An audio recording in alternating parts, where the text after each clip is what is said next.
think we're live. Um, Got a good showing so far already. Feel free to let me know, guys, why or how the audio is, how the volume is. This is first time I've done this literally since 2020, so it's been a long time. But looking forward to it. On my screen right now is Decision Desk HQ Votes. It's a new product being launched by Decision Desk HQ.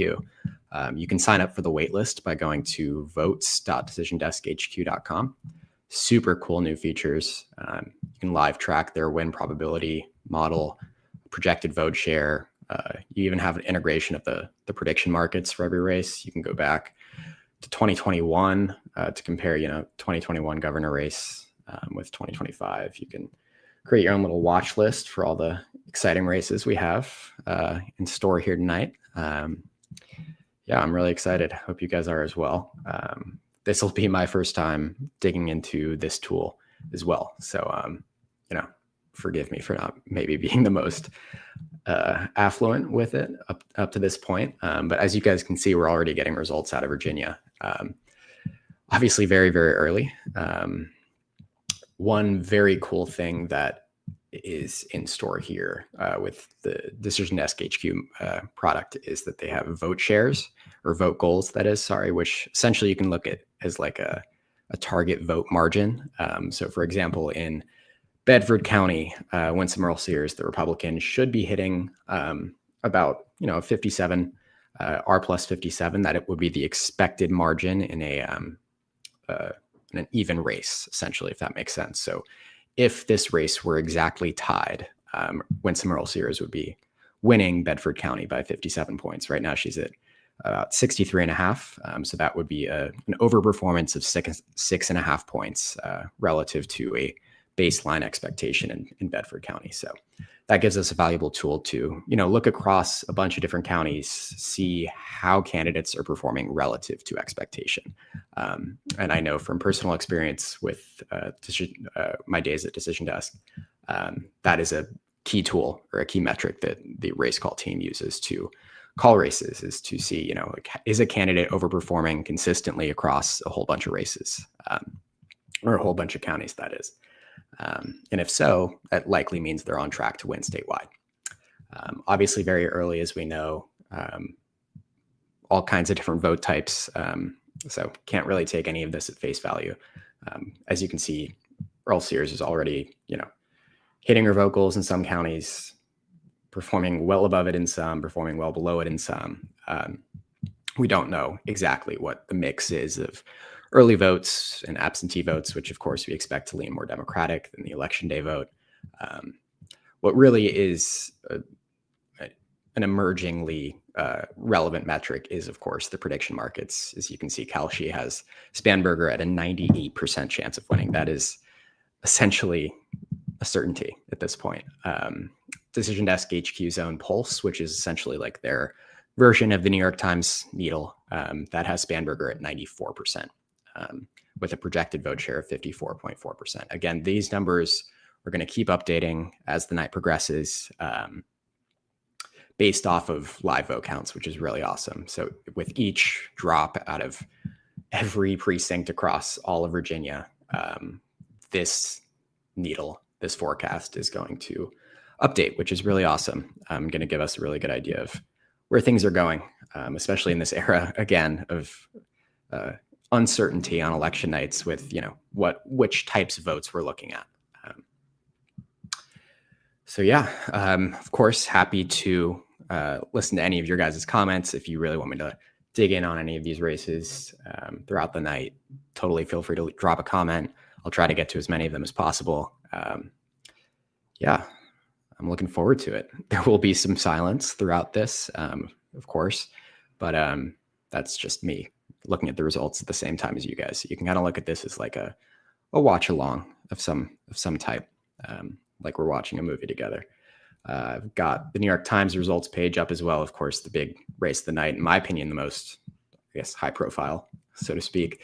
Of course, New York City Mayor Zohran Mamdani, Andrew Cuomo. Of course, Mamdani is expected to win. I'll be interested to see the margin, unless we see some sort of surprise, sort of a reversal of what we saw in the Democratic primary. I've got the prediction markets via Kalshi, which of course you can check out as well. These are always updating. $99 million have been traded on the New York City mayoral election, with Mamdani at about a 93% chance of winning right now. Of course, one thing that we have seen all day, I'm sure if you guys are also on election Twitter, you've seen it. Turnout across Virginia and New Jersey in particular is very strong for Democrats. Many counties, many precincts hitting nearing their 2024 percentage, definitely higher than back in 2021, the last time we saw governor races in New Jersey and Virginia, definitely higher than in 2021, and in some places nearly matching 2024, which is just nuts, which of course we can only expect to be a good thing for Democrats, considering, oh, wow, here we go. Abigail Spanberger already projected to win from Decision Desk HQ. The call is in. So that is official now. We have a projection from Decision Desk HQ, Abigail Spanberger, 100% win probability.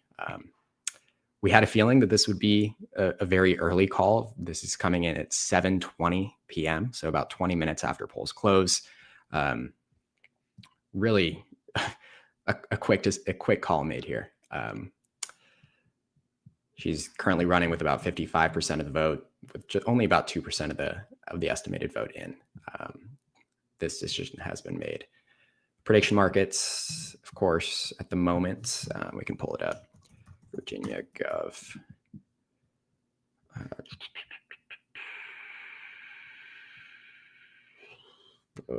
Why am I can't find it. Oh, there. She's at 98% right now on Kalshi. It's pushing higher and higher. Of course, I don't think, this call is going to be wrong. Of course, it's a very early call, but a good sign for Democrats to start. Of course, this was a race they expected to win. It was expected to be the less close of the two gubernatorial elections, the other being in New Jersey, of course. It was trending this way. I know that turnout, especially up in Northern Virginia, where a lot of federal workers have been laid off as a consequence of some of the Trump administration's agenda. They're clearly pretty angry about that, turning out at extremely, extremely high rates today, which is unsurprising. Of course, as we know, historically speaking, off-year elections, especially the November after a new president takes office, tends to go against them. The race that is more interesting in Virginia is, of course, the Attorney General election. If you live anywhere in the DMV area, you've been riddled by ads between these two candidates. Jason Miyares, of course, I hope I'm pronouncing that right. I'll be honest, I haven't really dug too deep into pronunciation, so I may get some of them wrong. He's run a ton of ads against Jay Jones, the Democrat, basically accusing him of, not necessarily accusing him, but highlighting some controversial statements he's made. This is a really interesting race. It really just comes down to whether Spanberger's margin at the top of the ticket is going to be strong enough to pull Jay Jones over the top to also unseat the incumbent Republican Attorney General. Right now, it's obviously very, very close. Jones is running about 8 points. Is it 8 points? Maybe 9 points behind Spanberger at the top of the ticket. Obviously, very long way to go. But this will be a really, really close race. I would be shocked if either candidate eclipsed 52, 53% of the vote. So again, it really just comes down to whether Spanberger's performance at the top of the ticket is enough to pull Jones over the top, a candidate that has really been riddled by a lot of controversies throughout on the campaign trail.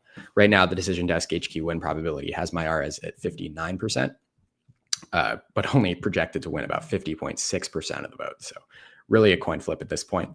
You can take a look here at the Kalshi odds, which have Jones at 64%. Now this has moved in a lot of different directions recently, as you guys can see.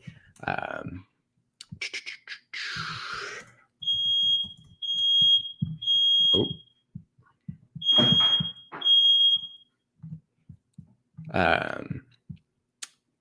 Yeah, so we had Jones basically guaranteed to win at a certain point at about 99% probability back in May. Of course, then the scandal hit in sort of late September, October.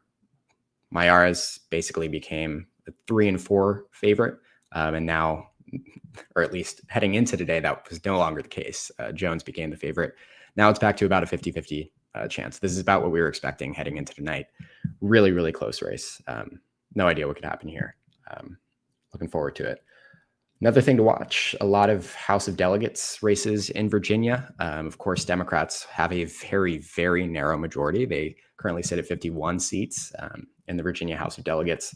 A bigger story now than it was about a month ago is Virginia Democrats have started to take action on redistricting, potentially changing the U.S. House delegation in Virginia up to perhaps 10 seats for Democrats, maybe even more. They can do that with their current majority. It does not actually require the approval of the governor, in this case, Glenn Youngkin, the Republican. But of course, with Spanberger entering office, that makes it that much easier for Democrats. And they are expected to pick up a whole bunch of seats. So that'll be something we're watching tonight as well. So of course, as the night progresses again, let me know, what races you guys want to be keeping an eye on. Happy to check in anywhere.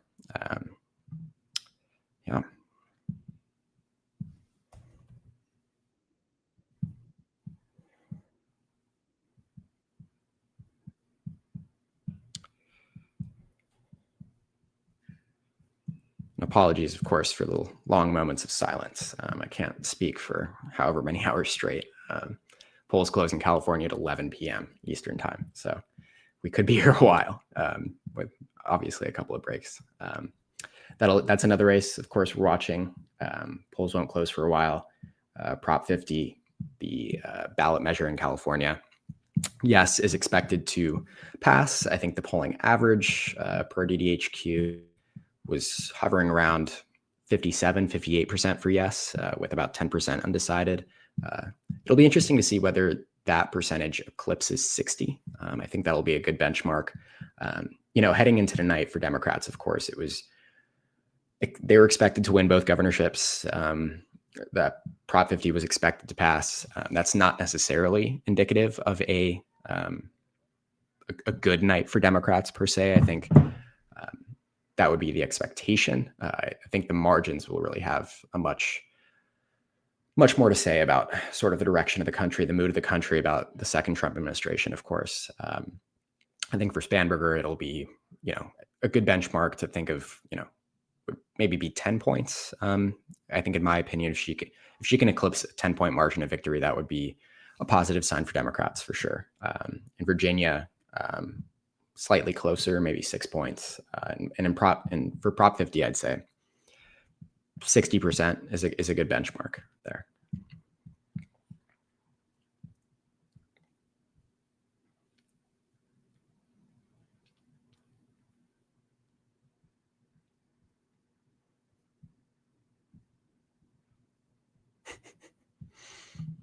This chat is pretty chill so far, so that's nice to see.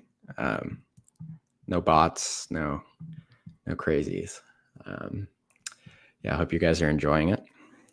Got 213 people here.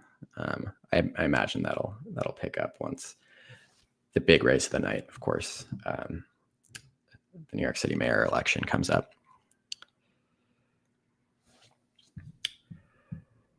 Spanberger's running strongly at the moment.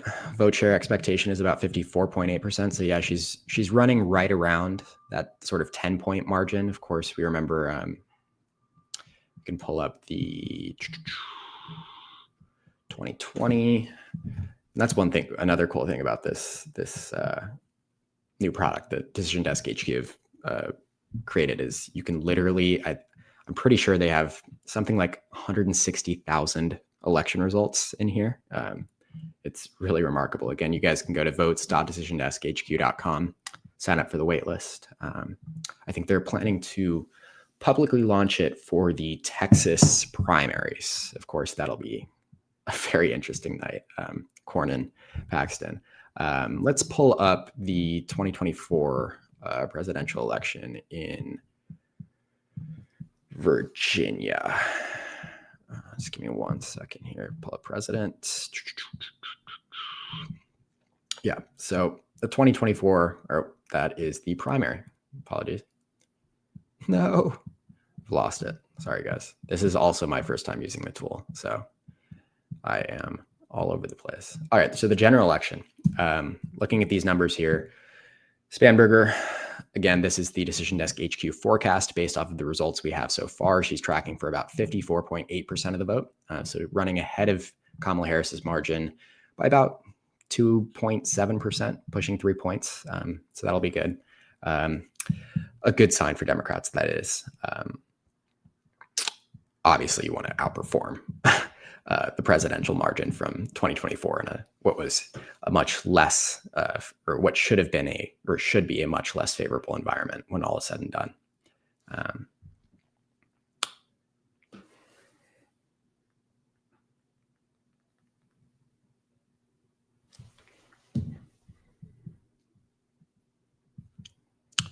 Just curious, because I haven't been watching the networks. Have any of the networks called the race for Spanberger? CNN, NBC, Fox?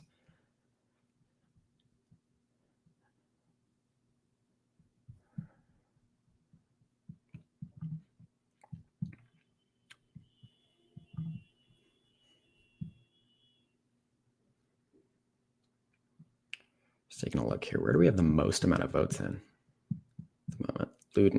Loudoun County, we have 76.8% of the vote in.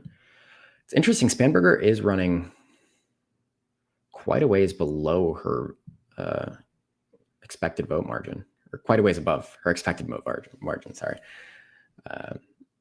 She's got about a 26-point edge. I assume, of course, that is mostly early absentee votes, so that will skew more Democratic than you'd probably expect. But it is tracking about with where she is statewide. She's running about with a margin of 13 points. She's outperforming in Loudoun County by about 13 points. So that's running. Of course, back in 2024, 228,000 votes in 2024. We're at 130 now. Spanberger is up by about 26 points. Harris is only up by about 16. So she's running about 10 points ahead of Harris in Loudoun County.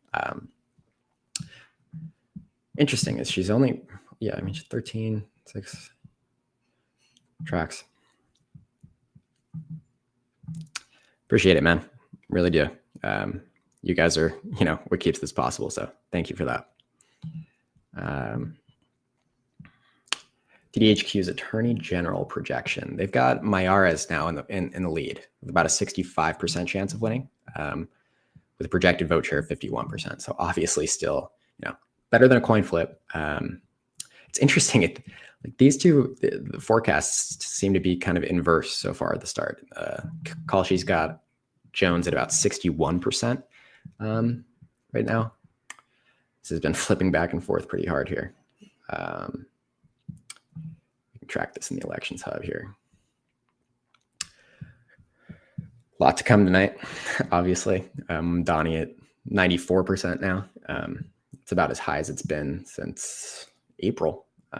Mikey Sherrill, New Jersey Democratic candidate for governor, 89%. That's also about as high as it's been since April as well. Probably due to, very high turnout in New Jersey up to this point, which is most likely indicative of strong Democratic turnout, as that does tend to be the case, of course, in non-election years with the party out of power. New Jersey polls will close in about 26 minutes. So looking forward to that. That'll be the more interesting race of the two. Wow, this is close. Just taking a look at some of these vote targets, taking a look at where we have the most amount of votes in. So again, Loudoun County, Jones is up by about 15 points over Mayares.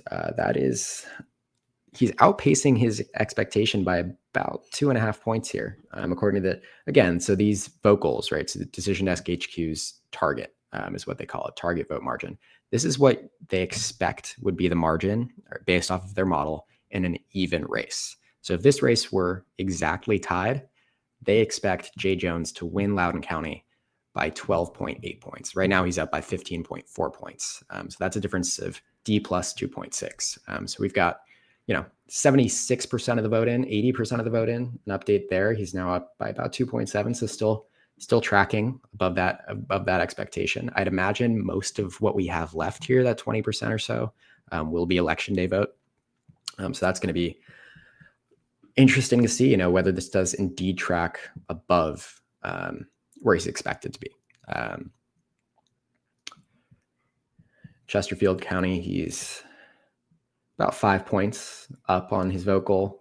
Virginia Beach is running well behind his vote goal, only about 20% there. Again, this is just an extremely close race right now. Jones is running about...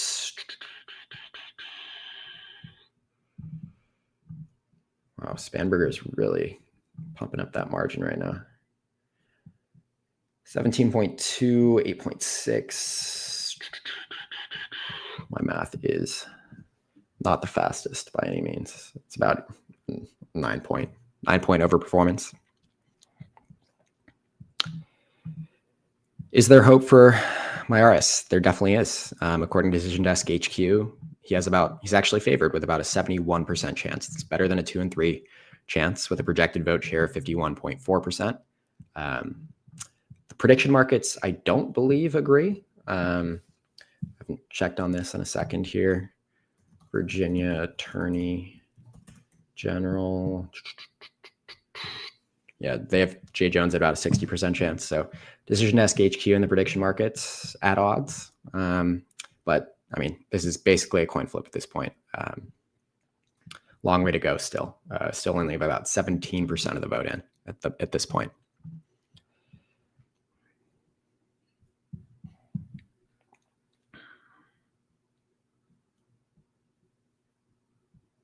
You can actually check the markets here as well. Of course, the polling in this race had Mayaris in the lead ever since sort of that scandal broke. This was back when Jones was almost certain to win, according to the prediction markets. You can see sort of how these two graphs sort of line up there, as you'd expect. A lot of interesting Virginia House of Delegates races very early in most of these races. And of course, we don't know the split of, early to absentee to election day vote around here. So it'll take some time. We have 80% of the votes in Virginia's 30th House of Delegates district. Gary Higgins, the Republican incumbent, up by about a little under a point. This is a district that includes some of Loudoun County, that is a difficult Fauquier. I'm so sorry if you live in this county. So it's a 2-county district, 80% of the vote in. This is a Republican incumbent. Again, Democrats are expected to make gains in the Virginia House of Delegates. Just how many seats they pick up is the question. They do already control the majority. Again, that's a big deal because of Virginia's movement on redistricting. But yeah, I mean, right now, this is the race to watch. Jones is, increased his lead a little bit. Still, Decision Desk does have Mayaris as the favorite at this point. Again, that is at odds with. So Jones is up to 68% now on Kalshi. So that's interesting. Long way to go tonight. Long way to go. I'm going to grab some food really quick, but I'll be back in 1 second.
Alrighty, I'm back. I have some food, so this, should sustain me a while. What did I miss?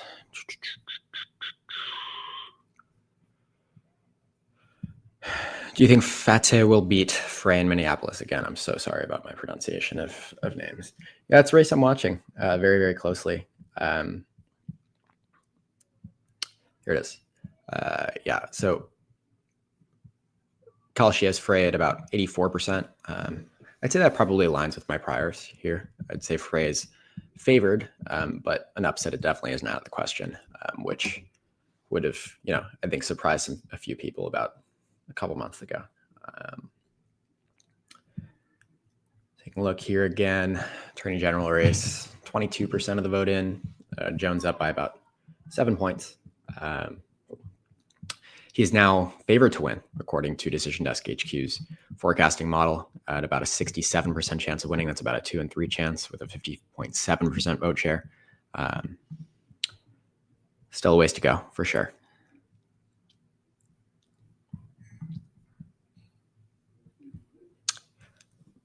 I mean, if Jones does win, it'll be entirely by virtue of Abigail Spanberger at the top of the ticket, who's now projected to win about 55.5% of the vote.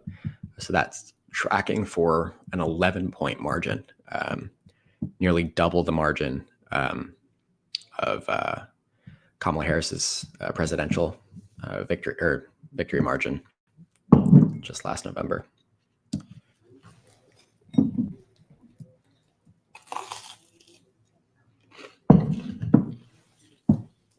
I don't mean for this to be like ASMR, by the way. I literally just have to eat.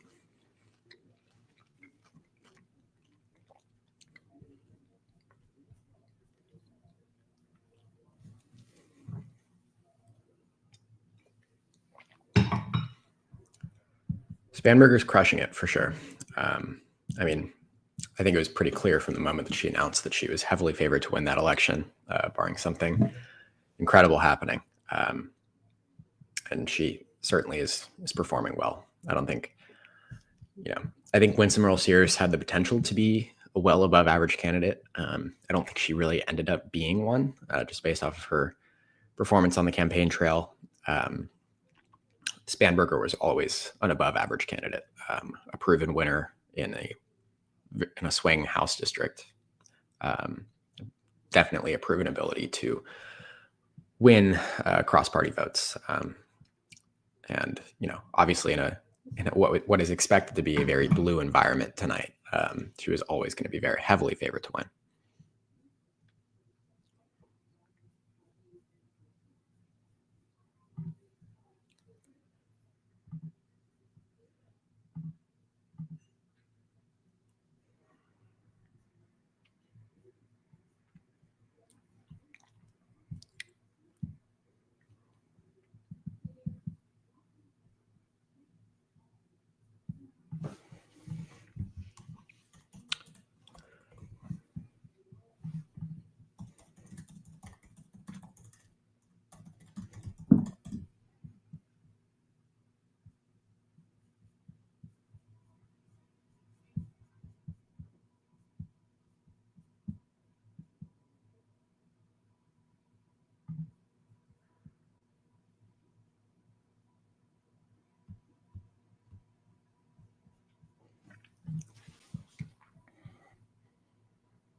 NYC polls close at 9 p.m. Eastern time. So we've still got about an hour and 15 minutes. I do expect a big drop of votes relatively quickly after polls close.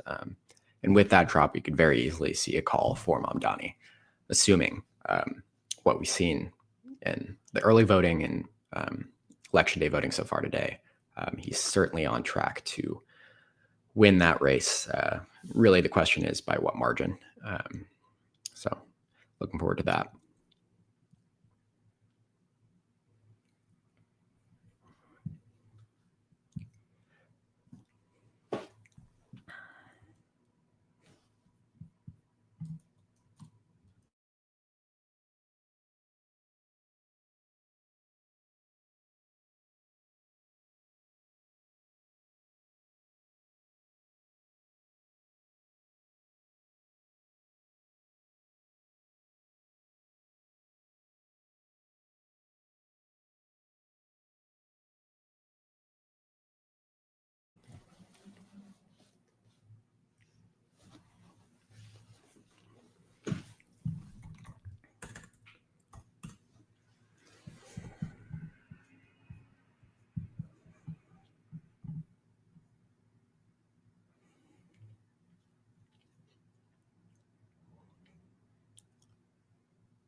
Yeah, it definitely appears, Jones may have the juice, again, by virtue of Spanberger, to pull off this flip, really against all odds, from conventional wisdom of a modern political campaign.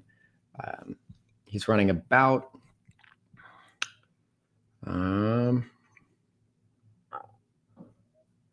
5 points behind Spanberger, just in terms of vote share, running about 9 points in margin below Spanberger. With Spanberger looking on track to win that race by more like 11 points, it very well could be enough to pull Jones over the top. Right now, DDHQ has him about 50.6%. I wouldn't be surprised if he gets up to 51.50 or 52%. I think the advantage is definitely with him at this point, and you're seeing that with these odds as well on call sheet. 91% now. That's as high as he's ever been. At least as high as he's been since pre-scandal. If we pull it all the way back, yeah, obviously he was as high as 99% at one point. But this is, it's definitely trending towards a Jones victory here, a Jones flip, unseating the sitting Republican Attorney General in Virginia. A shock to many, I'm sure, who are knowledgeable of this campaign. But ultimately, it simply just comes down to Abigail Spanberger, the Democratic candidate for governor, the governor-elect in Virginia, according to Decision Desk HQ. I don't believe the Associated Press or any of the major networks have called the race in Virginia. Decision Desk HQ has. She's on track to win this race by about 11 points. Jones is on track to win this race by about a point. Still a long way to go. We only have about a quarter of the vote in out of Virginia up to this point. Our highest share, and we do have a couple of nearly completed counties. We have Jones basically right at his vote goal in Surrey County. Mayara is actually overperforming by about a point in Norton City. We've got Jones outperforming by about 4.5 points in Westmoreland, and about 4 points in Goochland. Hell of a name. So those are our sort of 4 counties where we have greater than 95% of the vote in so far. And got Jones outperforming in 2 or 3, that is, and Mayara's in 1. Kind of see, of course, where that margin is coming from, the DC suburbs, where we have the votes remaining. A lot of that vote is remaining out of the DC suburbs still. Take a look at the swing map. Obviously, we can't take too much away from this at this point, just because we still don't know exactly sort of, the mix of votes per se.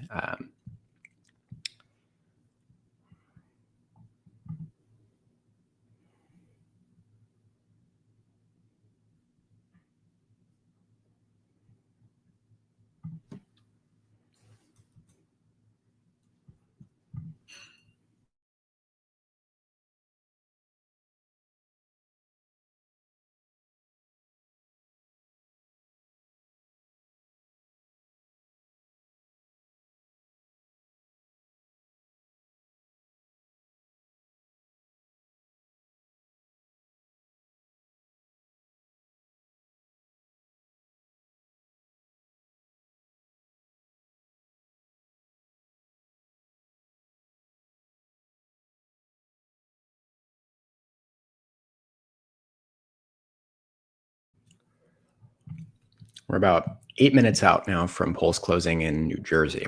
So that'll be interesting. Jack Chitterelli, Mikey Sherrill.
Yeah, we've got Jones up to about 77% win probability per DDHQ. He's at 93% on call sheet.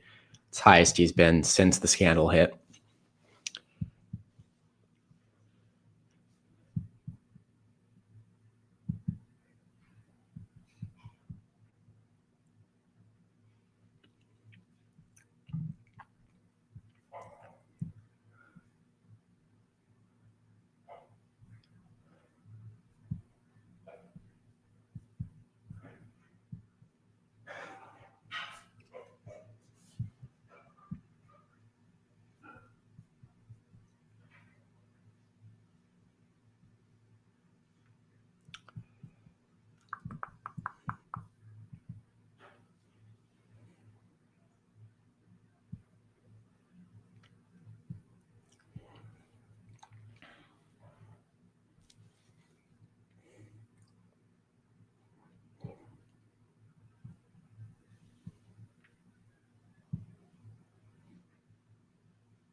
About 3 minutes until polls close in New Jersey.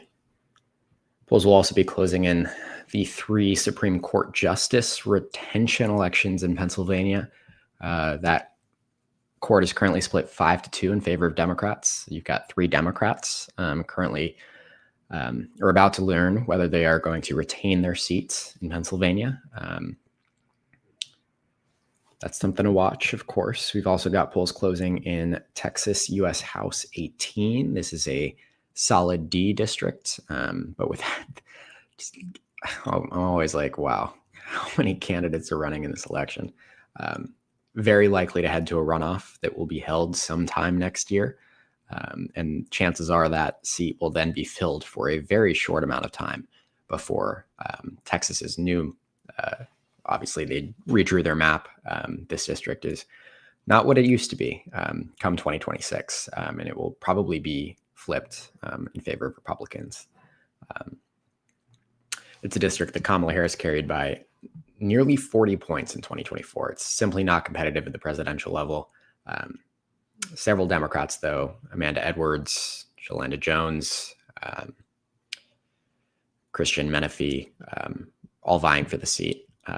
With no candidate, again, expected to pass 50%, the race is definitely expected to head to a runoff between the top 2 finishers.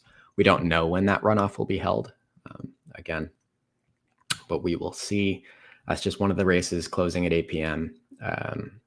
Detroit mayor, interesting election here as well. But yeah, 1 minute now from the first results in New Jersey. Again, as we enter polls closing, Mikey Sherrill, 88%, 91%, sorry. Always updating in real time. Chance to win. The DDHQ forecast has her at a 90% win probability with a 52.5% projected vote share at this point. Of course, we're still tracking the Attorney General election in Virginia. Jay Jones up about 1.5 points right now over the Republican incumbent. He is heavily favored now to win this seat or win this office.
All right.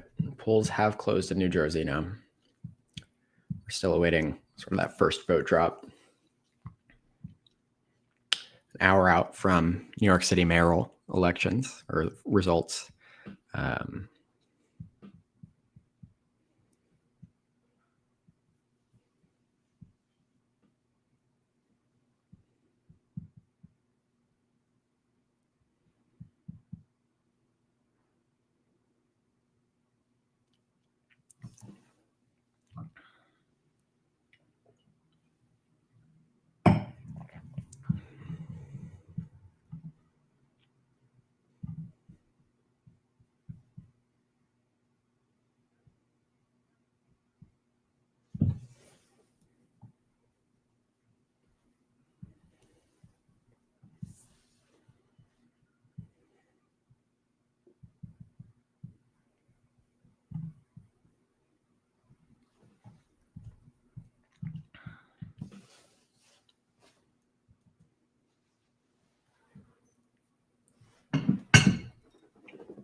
Dang. I thought I muted myself so you guys couldn't sound like it. You hear me eating. I'm eating a grilled cheese with tomato soup. There is a salad on the side, so that was a good guess. Yeah, make sure you guys are eating.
Looks like the AP called the race for Spanberger. About 40 minutes behind Decision Desk HQ.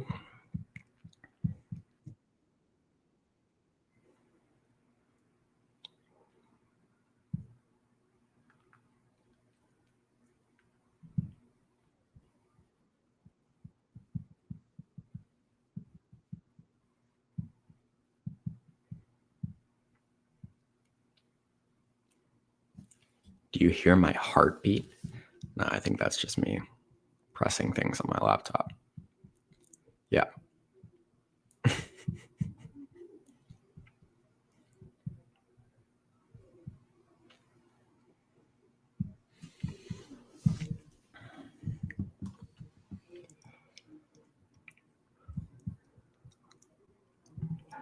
Jones is definitely not running away with it. That is for sure. Which is really an indictment on him and his campaign when you have, your concurrent gubernatorial nominee winning by 11 points, perhaps on track to win by an even greater margin than that. Yeah.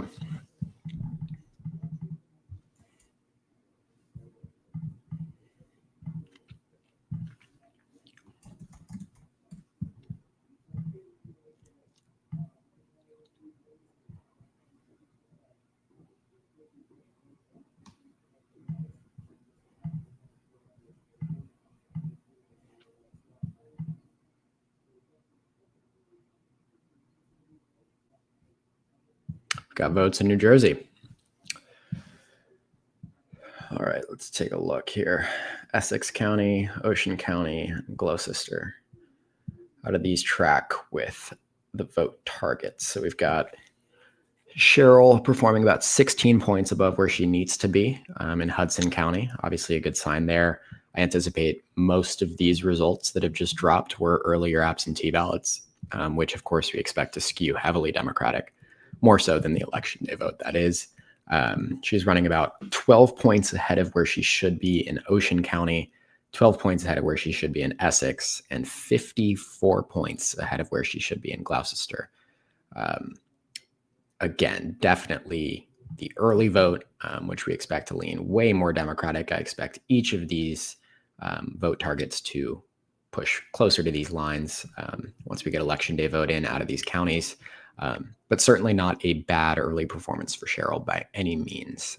She's staying on track for about a 91% win probability. And on Kalshi, she's at 91%. We've got votes in out of Bergen County, up in the northeastern portion of the state.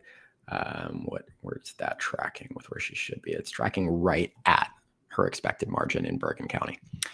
Again, these are expected margins based off of if this race were perfectly tied. So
seeing a lot of people hyping up the votes.decision.desk HQ. Yeah, it'll be publicly launched for the Texas primaries next year. Pretty exciting. Yeah, but totally go to votes.decisionneskHQ.com, join the waitlist, make sure you're on here as fast as possible. I'm learning it live with you guys. It almost feels like too much at once, but I'm sure that, as the night progresses and as the, tool gets built out a little more, it'll all become even more intuitive, which I'm excited for. Mammoth County in New Jersey. Of course, I can check on that. Doesn't seem like we have any votes in out of Mammoth County in Virginia. New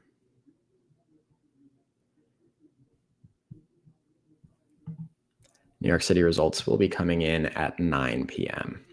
So we're about 45 minutes out. I do not work on this site. Friends of mine do.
Virginia AG. Jones's win probability is up to 94%. Vote share, 51.5%. Win probability is tracking very closely with the odds via Kalshi, which have him at about 96% now. So pushing in closer and closer to a certainty at this point.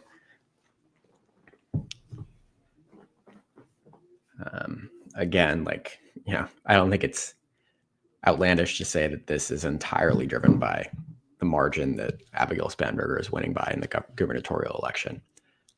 Split ticket voting is at an all-time low. We know this sort of from a political science standpoint. Voters are casting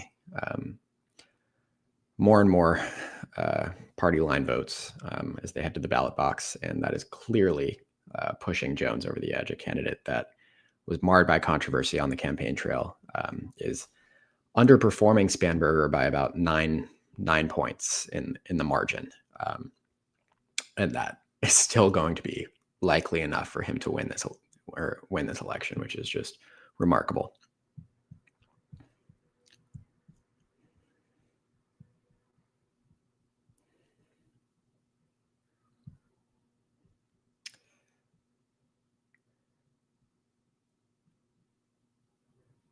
I think, one of the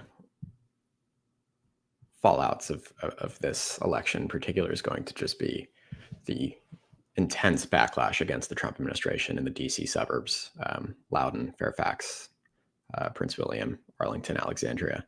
A lot of federal workers live in this area. And you're seeing this is where Jones is running up the margins. We still have quite a bit of the vote coming from Arlington, Fairfax area. That's really where he's running up the margins in this race.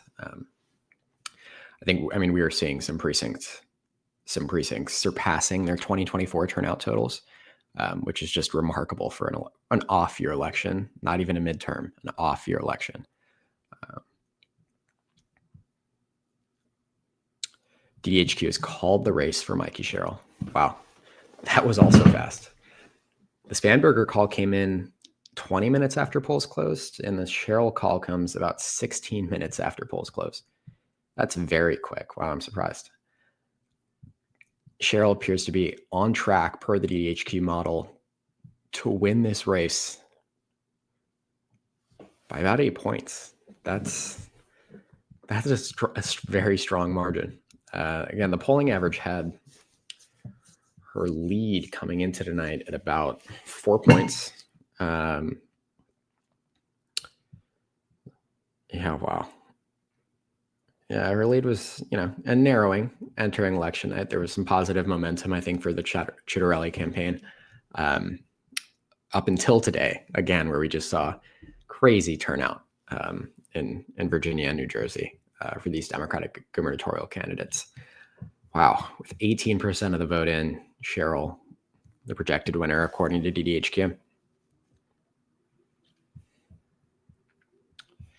Where do we have votes in so far? We've got a little less than half of the vote in out of Burlington, Camden, and Hudson, in Ocean counties. And yeah, I mean, you see Cheryl's beating her vote target in each of these races. Not surprised they called it. This is a really strong margin for her.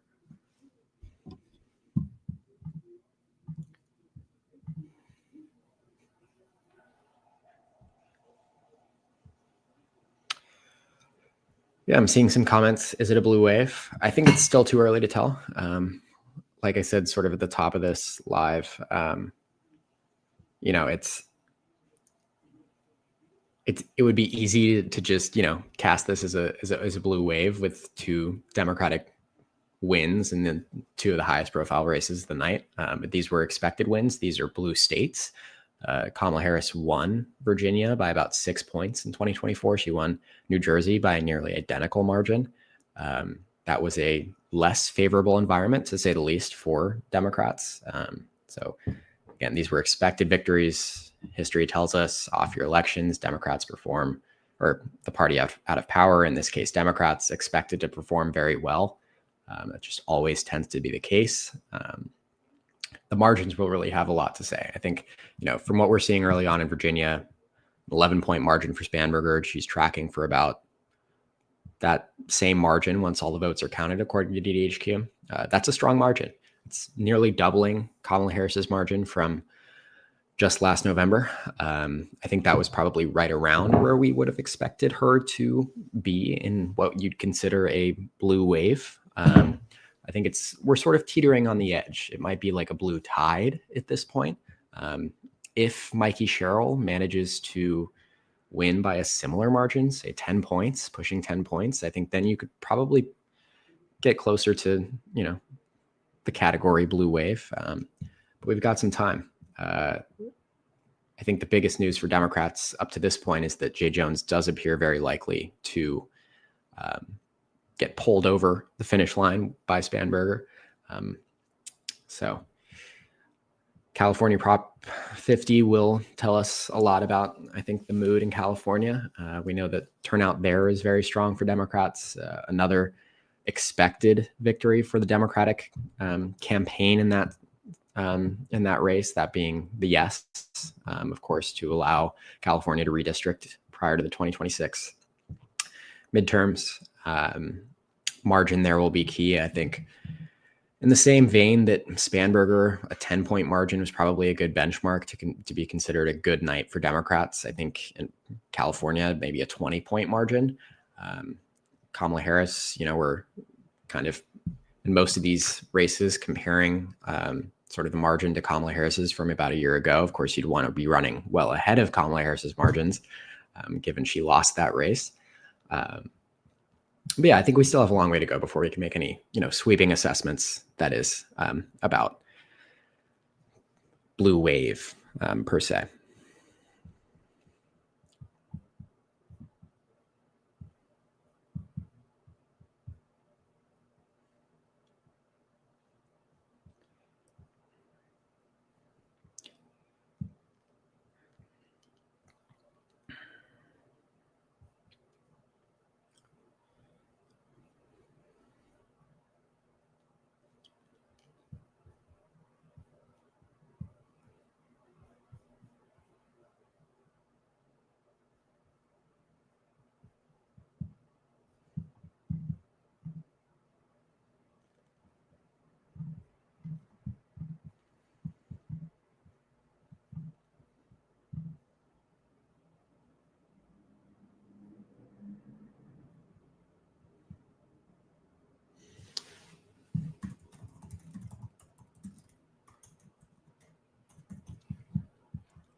So Jay Jones is up to 98% now via Kalshi.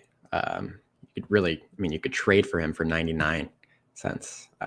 So tells you everything you really need to know about this race. The public is very much of the opinion that Jones has won this race. I think a call could reasonably be expected at any moment now.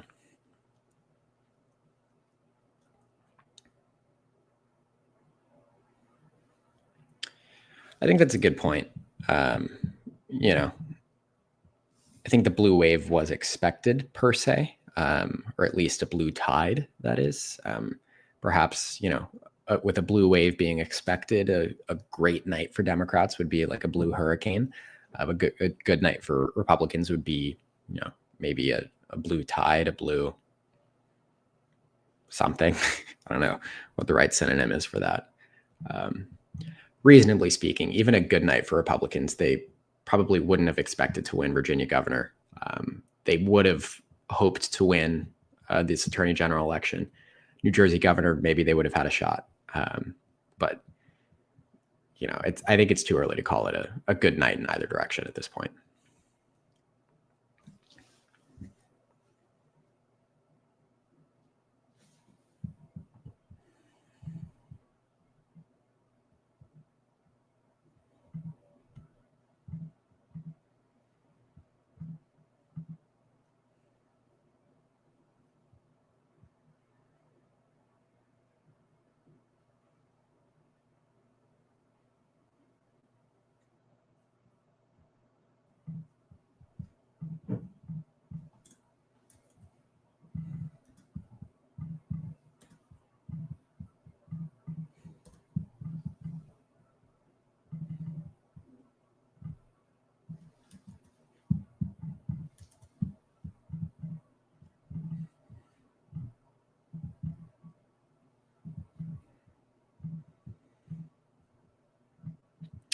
About 35 minutes out from New York City mayoral elections, or results, that is.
Who called the race for Jones?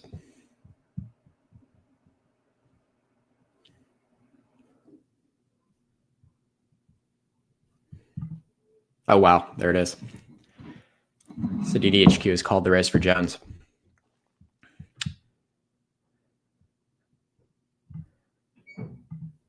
%53% of the vote in. He's up by about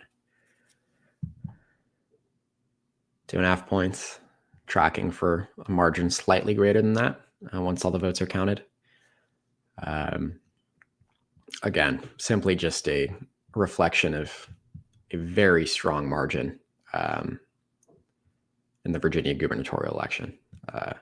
Spanberger on track to win by about 11 points. That's nearly double Kamala Harris's margin from a year ago.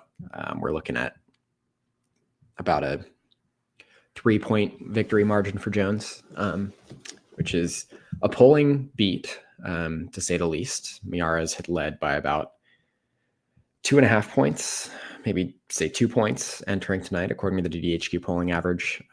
Again, this is simply just a turnout thing. I think obviously Jones is running about 9 points behind the top of the ticket. That is clearly a reflection of how Virginians feel about him as a candidate. Ultimately, it does not matter. The Democrat is pulled over the finish line in a Democratic environment with a strong Democratic turnout across the state. Again, as I've mentioned, very strong turnout in the DC suburbs in Northern Virginia. A lot of federal workers, laid off federal workers, furloughed federal workers showing up at the polls in protest of the Trump administration. An expected result in the governor race, not a shocking result, not necessarily expected, but not a shocking result by any means here in the attorney general election. Same goes for the race in New Jersey, which has also been called for the Democrat Mikey Sherrill. This is a Democratic hold. Virginia governor election is a Democratic flip, of course. Back in 2021, we had Glenn Youngkin win in a equally but flipped environment in a protest against the Joe Biden administration at the time back in 2021. Glenn Youngkin won this election by about 2 points. Abigail Spanberger on pace to win this election by more like 11 points. So a much more comfortable margin, but that is to be expected in a state that generally leans about 5-6 points to the left of the national average or of the national vote. Again, so the headline at this point, Jay Jones has won the attorney general election in Virginia. That's a big note for people who've followed this election or this campaign over the last month or so. We can now officially turn our attention to the New York City mayoral election. Polls will close in about 30 minutes now, exactly 30 minutes now. Again, Eric Adams, the incumbent Democrat, he ran as an independent in this election, obviously was denounced by Democratic officials for allegations of corruption in New York City. He dropped out. He endorsed Andrew Cuomo, who has lost the Democratic primary to Zohran Mamdani, a self-described Democratic socialist who is heavily favored to win this election in New York City. We'll zoom in here on the 5 boroughs so we can get a good idea of where we're getting votes once it comes in. Of course, New York City, for those of you who do not know, divided into 5 boroughs: Manhattan, New York County, that is Kings, that is Brooklyn, Queens, and Richmond County, that is Staten Island, and then the Bronx. Mamdani is expected to perform best in Manhattan County, in Brooklyn County, Cuomo in the Bronx, in Staten Island. What we've seen so far today is an electorate that is younger, that is more Democratic than the Cuomo campaign would have hoped for, hence the increase in Mamdani's odds in the NYC mayoral race. So definitely tracking for a Zohran victory here tonight. The margin will be very interesting. We did see some polls coming in over the last couple of weeks that were, hinting at a potential for the race to be closer if the Republican nominee, Curtis Sliwa, dropped out and endorsed Cuomo.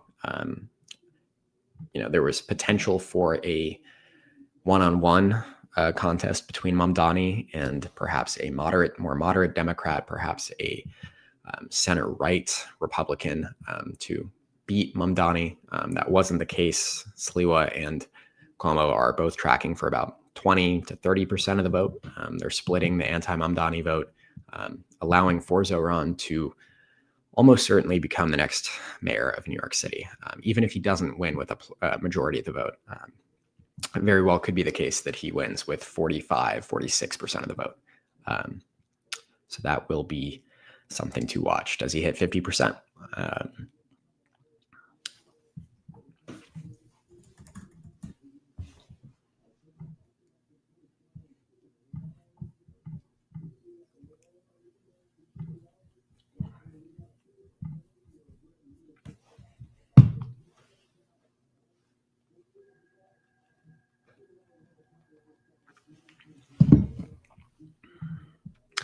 Again, the headline at this point, for sure, Jay Jones winning the Attorney General election. There's nothing really surprising about this New Jersey governor race. It would have been not entirely shocking to see Chattarelli within a couple of points. If he had won, that would have been certainly a major surprise. Currently, unfortunately, it looks like the DDHQ pulse is down, so we don't really have an expectation from them as to what the final margin will be for Cheryl. She's clearly outperforming her expected margins in most counties by, around 10-ish points. So we shall see. We shall see. She's at 98% on call sheet. It's been called by DDHQ.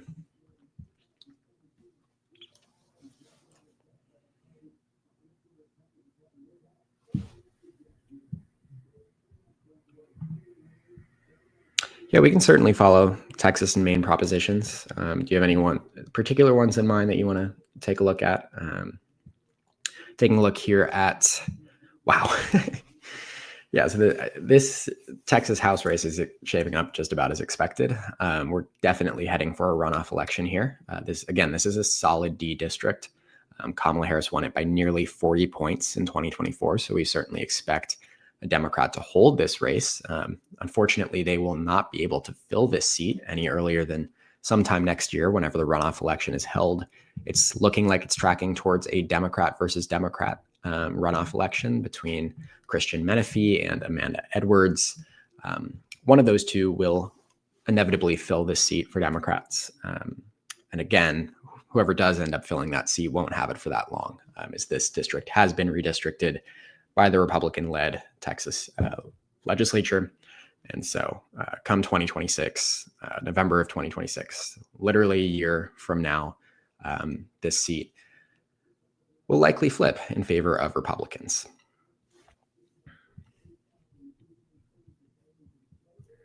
A couple other races that I've flagged that I'm watching pretty closely here. The Miami mayoral election, Aileen Higgins.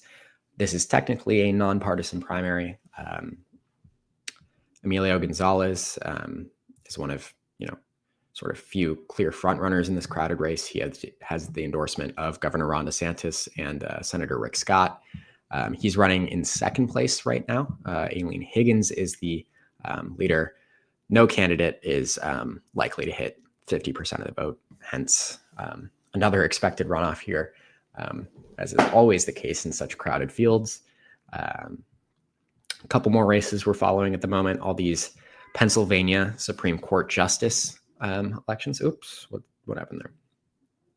So Pennsylvania Supreme Court elections. What is happening here? Pardon me. Certainly looks like these candidates will be, or these Supreme Court justices will be retained. That is, again, these are three Democratic aligned Supreme Court justices. The split on the court is 5-2. Republicans were hoping by some miracle that they would that voters in Pennsylvania would vote not to retain any of these justices, and thus create a 2-2 split. That does not appear to be the case. Each of these justices appear to be tracking very closely with one another, leading by 61.5, 62, 61.5. Obviously, a large chunk of the votes in right now are out of Philadelphia County, more Democratic-leaning areas, Allegheny County, Pittsburgh, Philadelphia. But these justices are certainly expected to retain their seats here. Polls close in California at 11 p.m. So we're still quite a ways out from any updates there. Again, the big news of the hour is the Virginia Attorney General election. Jay Jones expected to win this seat, flip this seat, as called by Decision Desk HQ.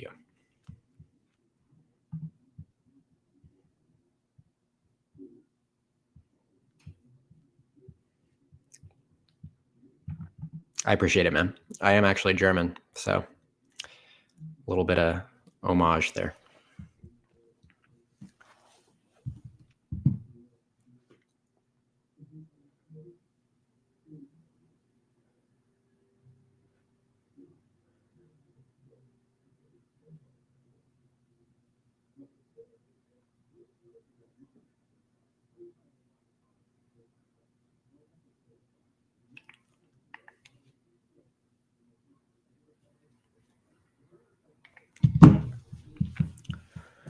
$20 minutes until the first vote's out of New York City.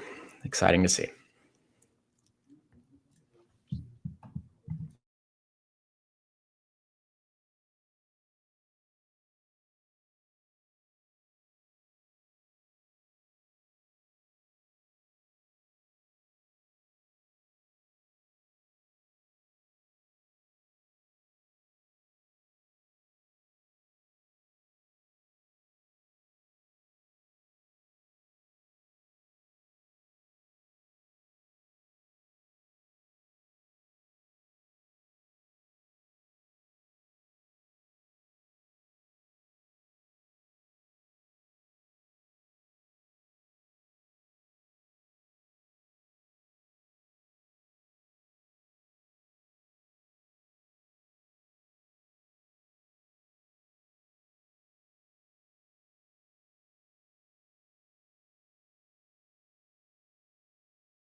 Totally just realized I was muted. Sorry about that, guys.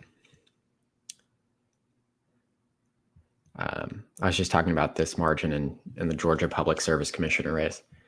Never seen anything like this before. I mean, I was just reading this tweet here. Democrats haven't won a public service commissioner race since 2000 and haven't won a state constitutional office, not being U.S. senators, since 2006. And they're winning this seat or flipping this seat by 20 points right now. on track to win it by more. I mean, when's the last time anybody has seen a margin like this in Georgia?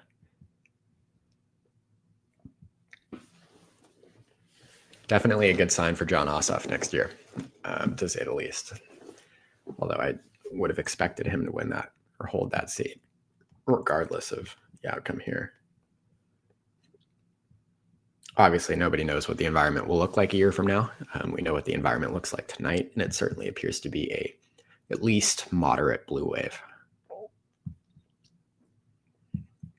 Taking a look at this other public service commissioner seat as well. Another Democratic flip, and also by gigantic margins. I mean, for those of you in the comment section who's looking at this or follow election margins closely, you've also probably never seen, or no, I know you've never seen anything like this.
Yeah, I mean, this is really, again, what it goes back to what I was saying is margins in these Northern Virginia counties are off the charts. Shifts, at least, that is, from the 2024 presidential election.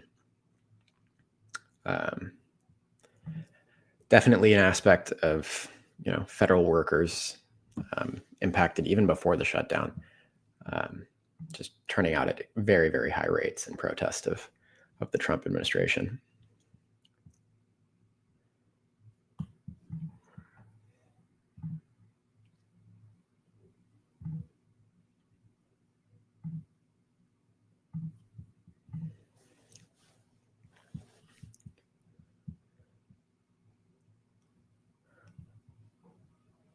Jones continues to be tracking for about a 51.6% vote share. That's, it's a 3-point winning margin. Higher than I would have expected, for sure. Coming into the night, this was a 50-50 coin flip race. I would have expected, if he did win, to win by, maybe a point or two. 15 minutes out from New York City.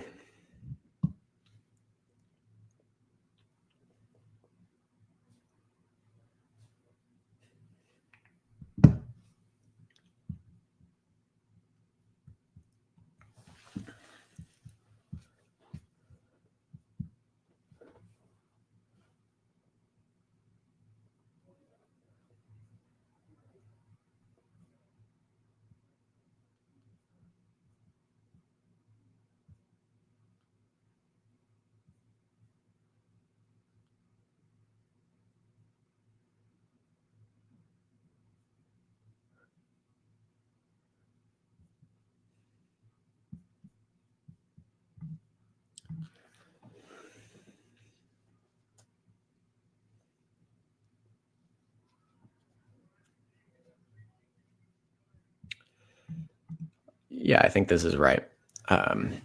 We'll find out in 20 minutes or so. I presume upon that first vote drop, we'll know that Mamdani has won. The question will be, does he clear 50%? If he does, by how much? he could be,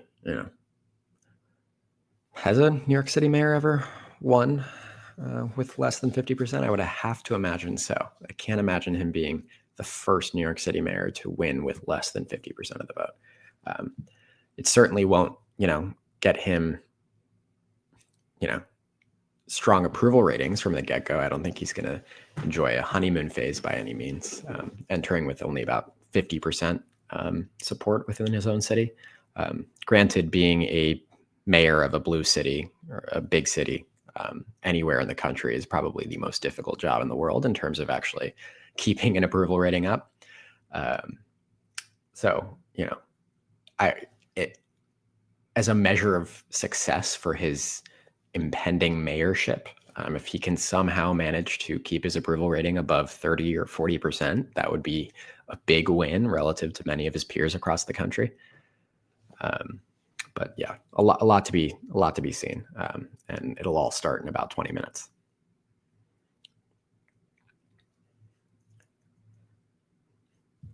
The Georgia Public Service Commissioner race, I don't think it was.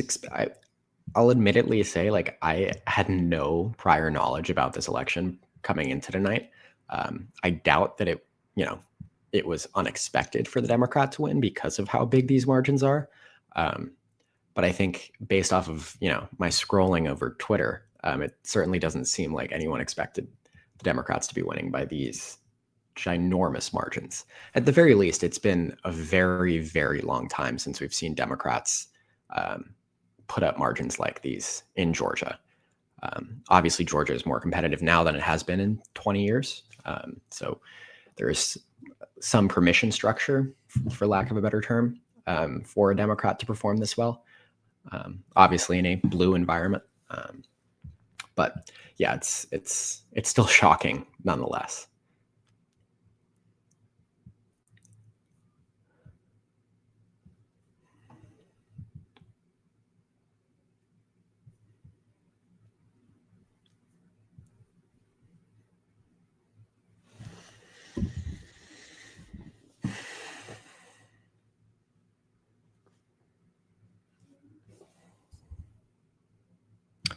Who do I think is going to win the Super Bowl this year? Kind of rooting for the Bills. I think this could be their year. Although I do say that every year. I'm not a Bills fan by any means, but I think they deserve it. Josh Allen deserves it, that is. Not to go off topic here.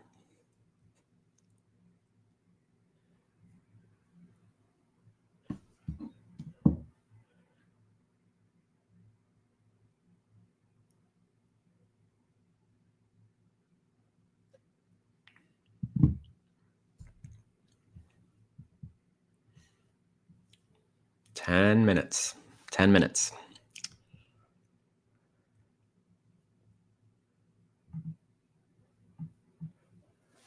I wish we had this pulse back in New Jersey. I guess it went offline for whatever reason. But Cheryl's margin narrowing as expected. There's no way she wins, or her final margin ends up being 18 points. But a margin of 10 points isn't entirely out of the realm of possibility, which it was looking like it was entering tonight. Let's take a look. What do we have here?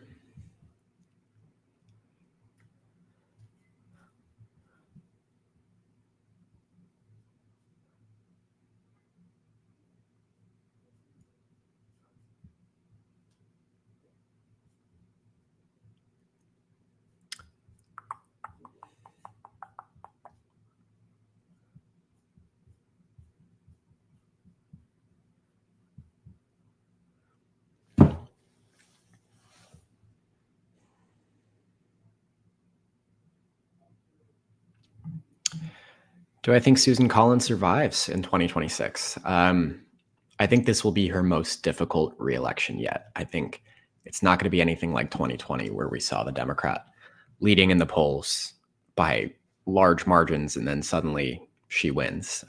That was a different environment. She was more popular then than she is now. She's never been less popular within her own state and among her own constituents. I think there's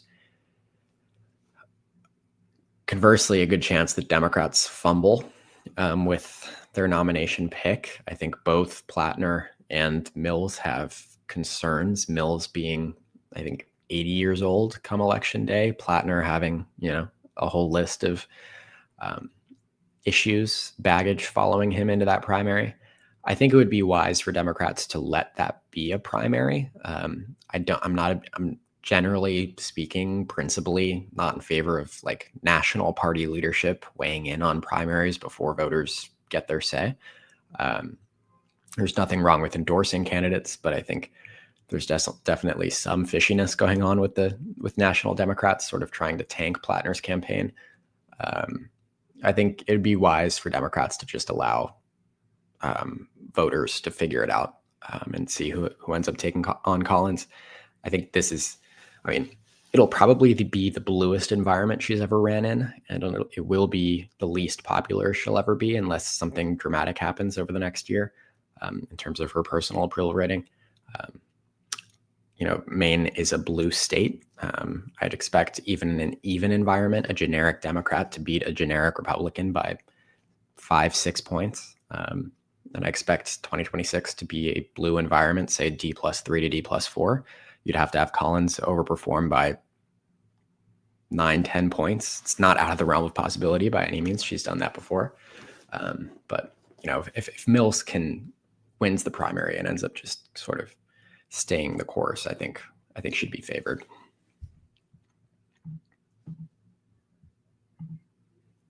I'm going to be back in just 1 second.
Hello, friends. All right, 5 minutes. 5 minutes until we find out just who the next mayor of New York City is.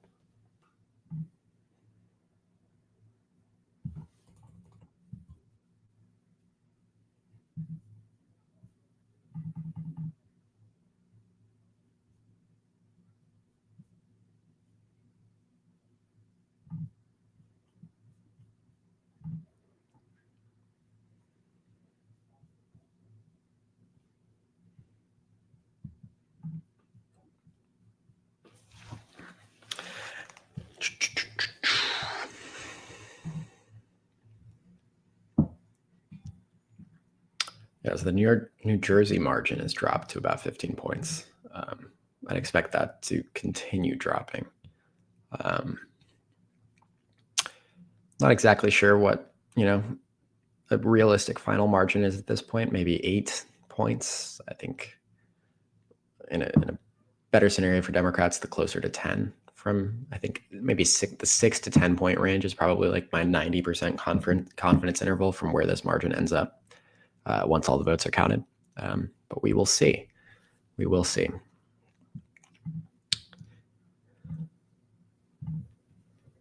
Mamdani, we've got at 95% on call sheet at the moment. The votes are going to come in any minute now. California Prop 50 is at 98% likelihood of yes.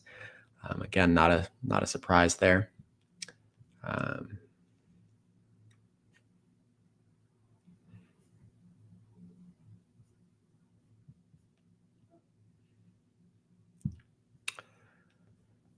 It appears, according to traders on Kalshi, a Mamdani margin of 24% or more is the most likely outcome. So you're looking at, say, he gets 50% of the vote, and Cuomo at 26, 20-ish. Yeah, again, the margin is really what we're looking at here in New York City. Second place in NYC mayoral, we've got Cuomo at 97%. It would be quite a turn of events if Cuomo were to come in third place behind Sliwa. I certainly don't expect that to happen, but not out of the realm of possibility.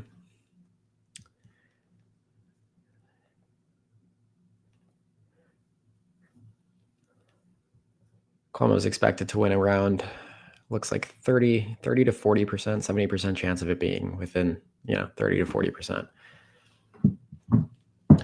1 minute, folks. 1 minute. Really the penultimate big sort of race to be called of the night.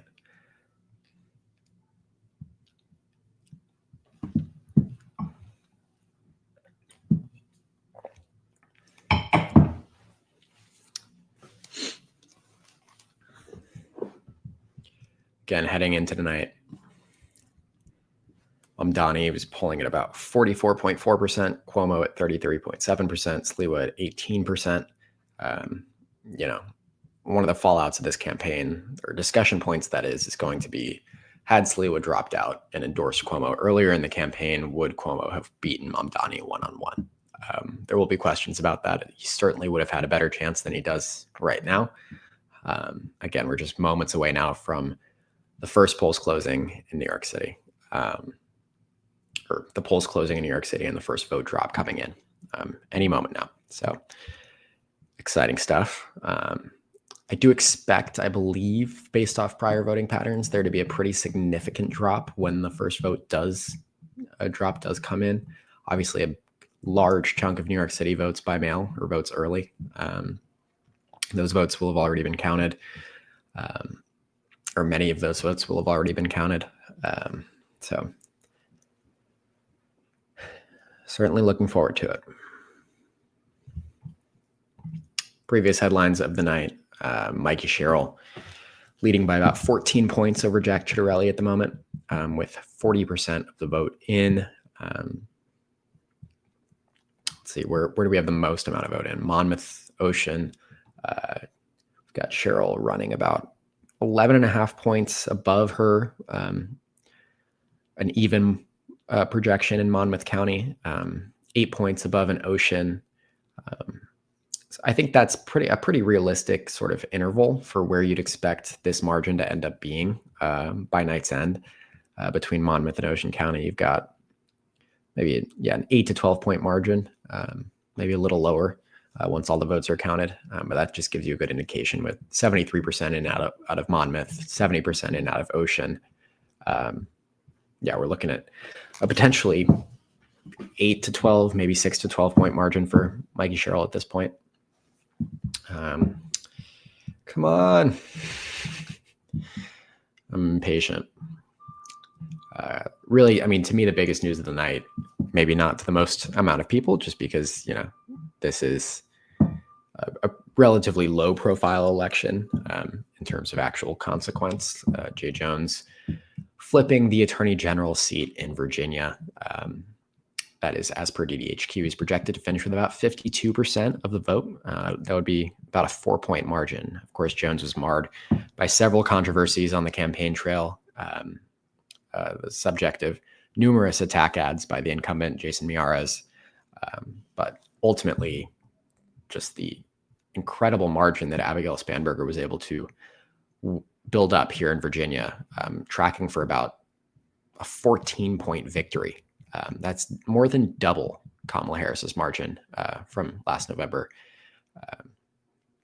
Ultimately, there's only so much you can do as a Republican incumbent when the Republican at the top of the ticket is performing as poorly as Winsome Earl-Sears is. There's really only so much you can do. Again, I mean, from a political science standpoint, voters are just backing fewer and fewer candidates from different parties on the same ballot. Yeah, only so much you can do. All right, first results out of New York City, and Mamdani comes in with 51.5% of the vote. This is a vote drop of 36% of the estimated vote. This is according to the New York Times. We've got 36% of the estimated vote in. Mamdani, 51.5%. Cuomo, 39.7%.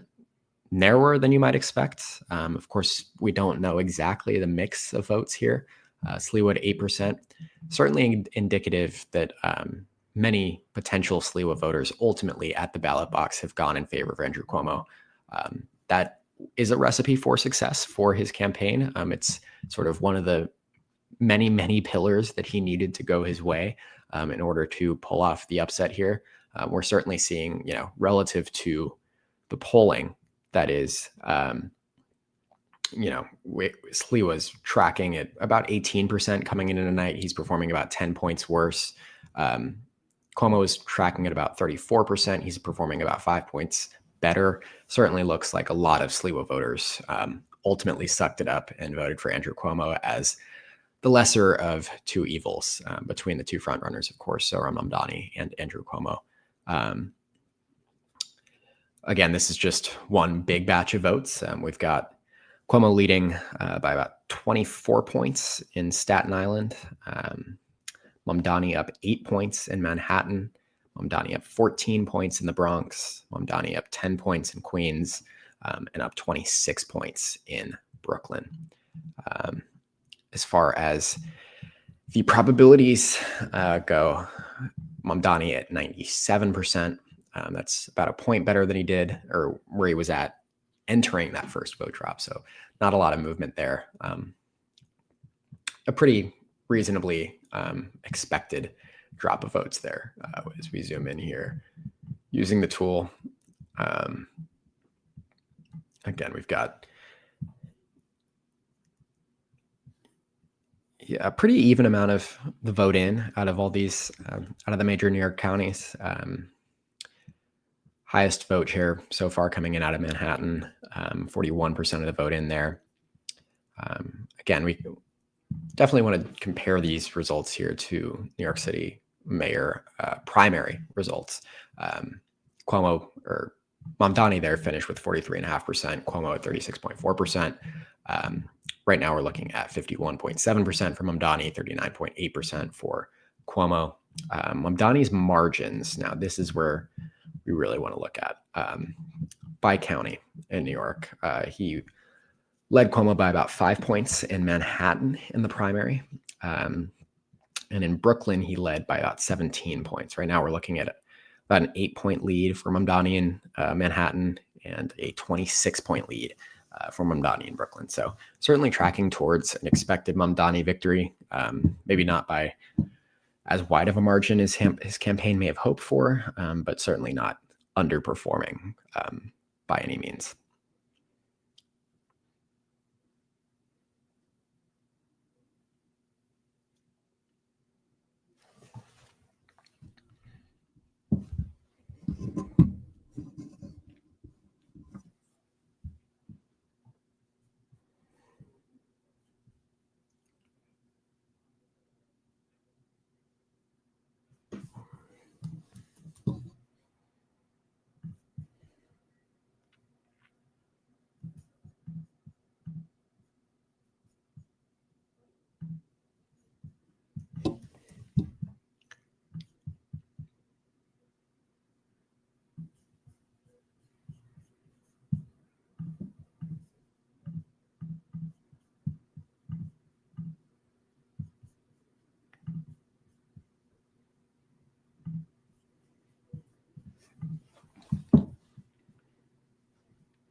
Not exactly sure when to expect another drop here.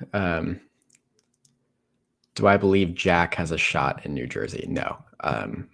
DDHQ has called the race for Mikey Sherrill in New Jersey. She's leading by about 14 points at the moment. The prediction markets have Sherrill at about a 98% probability. Again, this is based off the fact that Sherrill is beating her vote goals in every single county in the state. She's certainly tracking towards a better than expected victory, much in a similar vein to Abigail Spanberger in Virginia, whose margin is tracking for about 14 points. Certainly based off these numbers up to this point, it's been a good night for Democrats. And it was expected to be a good night for Democrats. The final margins will really ultimately tell us to what extent voters disapprove of the Trump administration. It's hard to gauge too much or like extrapolate too much out of tonight,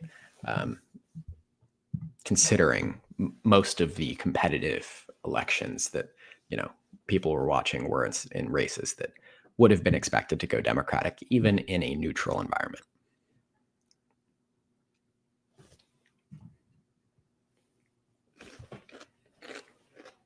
Sorry.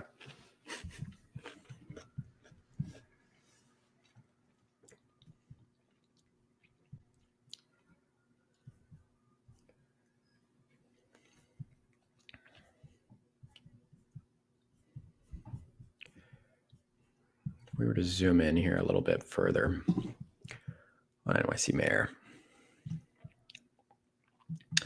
Yeah, so right now we've got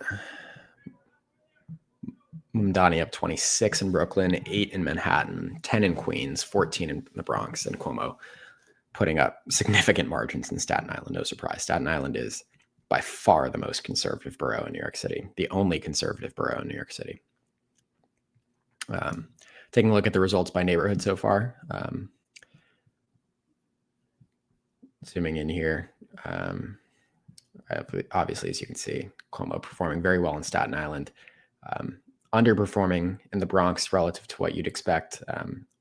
Cuomo's coalition, of course, at this point in the campaign made up largely of moderate Democrats, many of those being Black Democrats. That was sort of a core base that he was appealing to, particularly in the Bronx. And of course, the very few and far in between Republicans or conservatives in New York City. And so we're seeing that track here with Staten Island being his best performing county. The Bronx, not necessarily his second best county.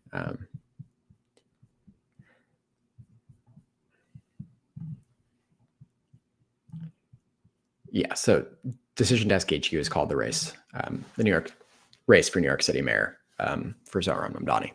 No surprise there. It'll be a margin. It'll be a margin game. Whether he can ultimately finish above 50% or not will ultimately tell, what kind of mandate he has entering his mayoralship.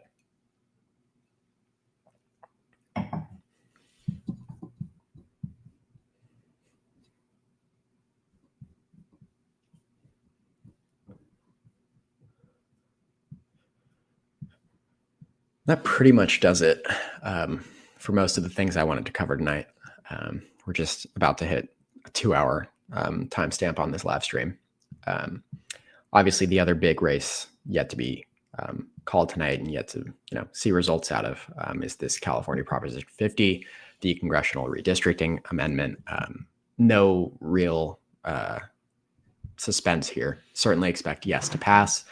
California to redraw their maps as a counter to Republican redistricting efforts across the country. Polls won't close there for another 2 hours. So it would be a lot of silence from here on out. How much of a difference could it have made if Sliwa had exited the race? Ultimately, we'll never know. That's kind of the thing with these things. Like I said, it certainly could have helped Cuomo. We're looking at about 8% of the vote for Sliwa at the moment. And the gap between Mamdani and Cuomo is 11.4%. So even if you were to assume every Sliwa voter would have voted for Andrew Cuomo, which you certainly can expect, considering Sliwa himself, a self-described Cuomo hater. But say, realistically, 80% of Sliwa voters voted for Cuomo. Probably could have narrowed the gap to 5 points as it stands right now. And that'll be part of, the interesting thing about just what this final margin ends up being. Right now we're at 11.2%. So, Sliwa's votes by themselves wouldn't have flipped the attitude in this race. Had he endorsed Cuomo much earlier in the campaign, had it been, just a Cuomo versus Mamdani race for several months, maybe that would have given Cuomo a leg up in terms of messaging at the very least. But ultimately, fact of the matter is Cuomo was a terrible candidate, riddled with controversy. Certainly by no means a well-liked candidate within either party. So, if you are an anti-Mamdani person, you really can't blame anyone other than the Democrat or than the not the Republican Party per se, because it doesn't really exist in New York City, but the anti-Mamdani coalition, just not being able to coalesce around a more attractive candidate. I certainly by no means believe that 51% of New York City is all aboard the Zohran train. Maybe it's more like 30 to 40%, but by no means were anti-Mamdani forces able to coalesce around a reasonably strong candidate, because Cuomo was, objectively a disaster. Just ran a terrible campaign. And yeah, not that much more to say there.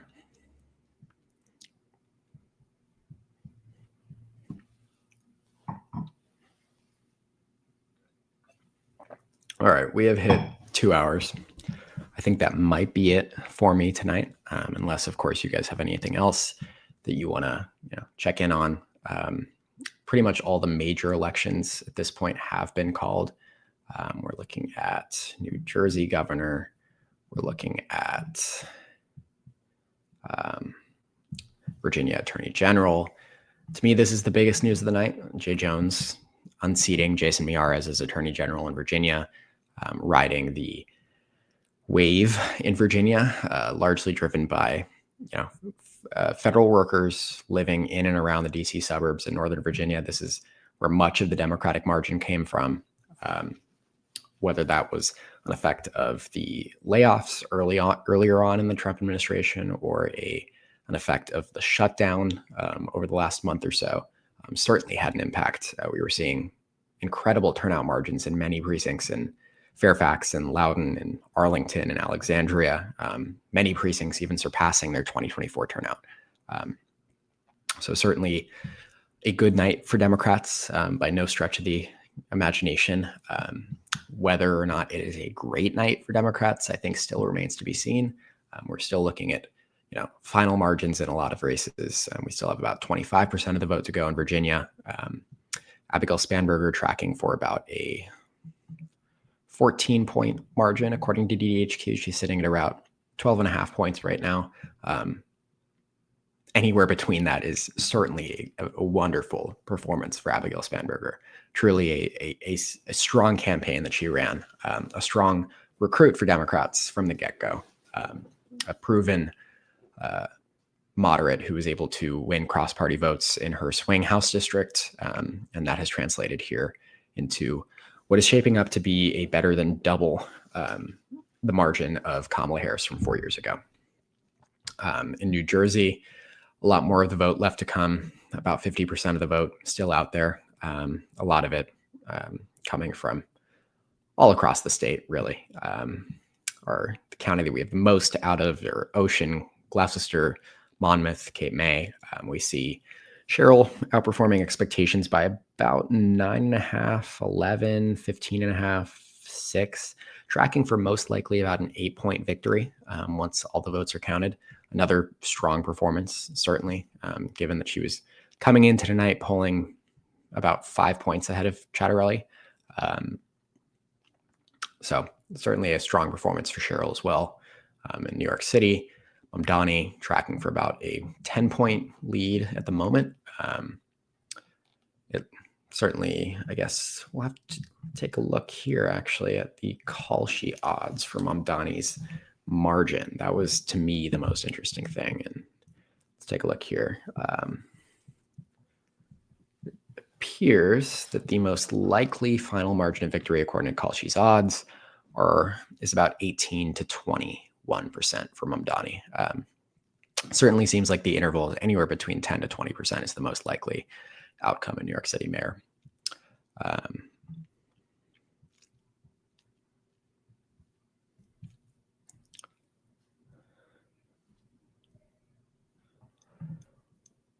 Yeah, I mean, these were the four, biggest profile elections of the night. Some of the most surprising results came in out of Georgia. We haven't seen a margin like this for a Democrat in any race in Georgia for a statewide election in a very long time. Certainly a strong sign for the party's mobilization efforts in the Peach State.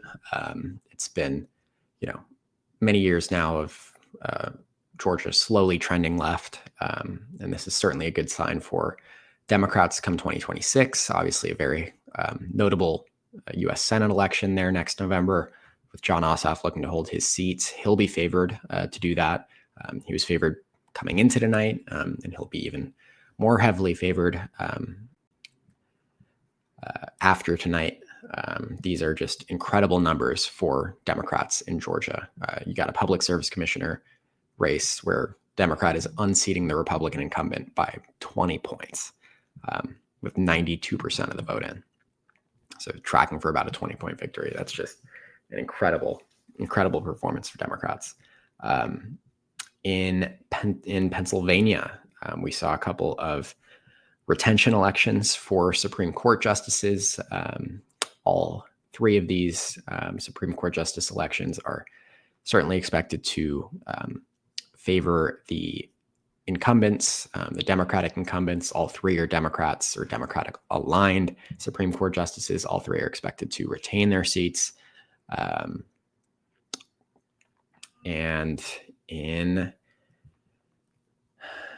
as far as, what we can sort of extrapolate from tonight, those are sort of the races that we're really looking at in terms of what they mean for the national environment, what they mean for the year to come, and in 2026 and 2028. So I hope you guys enjoyed this little live stream.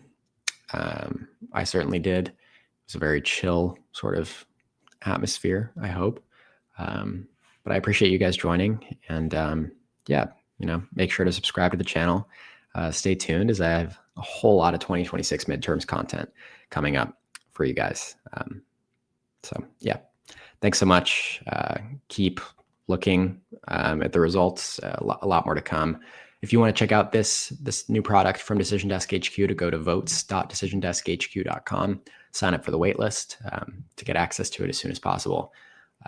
Check out the numbers on call sheet for the latest numbers or latest odds in all these races, and gives you a good sense of, some of the more niche sort of, I guess, for you nerds out there, taking a look at like margins of victory, if you guys are into that. But yeah, I appreciate you guys. Thank you so much.